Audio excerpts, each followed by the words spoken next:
कुरान पढ़ते हुए आपके सामने जब भी ये वाले लेटर्स आएंगे तो क्या आप कुरान पढ़ते रहेंगे या रुक जाएंगे? स्टॉप देयर, क्योंकि इनमें से हर लेटर का कोई ना कोई मतलब है। सबसे पहले आयात के दरमियान आने वाला एक छोटा सा मीम जो कभी इस शक्ल में आता है या फिर इस शक्ल में आता है, इसका मतलब होता है कि you must definitely stop here, आपको यहाँ रुकना ही रुकना है। और कभी कभी आपको साइड पे वक्फ लाजिम लिखा हुआ भी नजर आएगा। अगर आप यहाँ पे नहीं रुकेंगे तो इस आयत का मतलब चेंज हो जाएगा, इसलिए यहाँ पे हर सूरत रुकना है। नंबर 2, कुरान पढ़ते हुए इस वर्ड का आ जाना, इसका मतलब है नहीं, यानी आपको यहाँ पे नहीं रुकना। और अगर आपका सांस टूट जाए और आपको यहाँ पे रुकना पड़ जाए तो मेक श्योर कि यू गो बैक, वापस आयत स्टार्ट करें और फिर यहाँ से गुजरें और कंटिन्यूअसली पढ़ते रहें। Number 3 is gym. कुरान पढ़ते हुए अगर जीम आ जाए तो आपको क्या करना है? इस जीम का ये मतलब है कि ये आपका कंफर्ट जोन है। अगर आप यहाँ रुकना चाहें तो रुक सकते हैं और अगर आप कंटिन्यू करना चाहते हैं तो कंटिन्यू करें। नंबर 4 इज दिस सीन, जो कभी कभी सख्ता की तरह भी लिखा हुआ आता है। इसका मतलब यह है कि जैसे ही ये लिखा आएगा उससे पहले आपने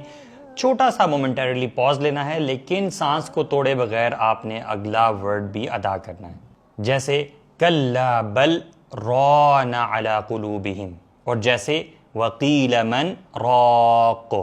फिर कभी कभी कुरान पढ़ते हुए आपको छोटे छोटे ये 3 डॉट्स नजर आएंगे जो हमेशा पेड़ की शक्ल में आएंगे। शुरू में एक नजर आएगा और फिर आगे भी ये नजर आएगा। इसका मतलब यह है कि आपने इन दोनों में से किसी एक पर रुकना है, चाहे पहले वाले पे रुके या बाद वाले में रुके, लेकिन रुकना जरूर है। नंबर 6, आपको कभी कभी कुरान पढ़ते हुए ये सिला लिखा नजर आएगा। सिला का मतलब ये है कि ये बेहतर है कि आप यहाँ पे रुक जाएं, लेकिन आप कैरी ऑन भी कर सकते हैं। और इसी के बिल्कुल मिलता जुलता किला भी आपको नजर आएगा, और इसका मतलब यह है कि बेहतर है कि आप कंटिन्यू करें, लेकिन अगर आप रुकना चाहें तो रुक भी सकते हैं।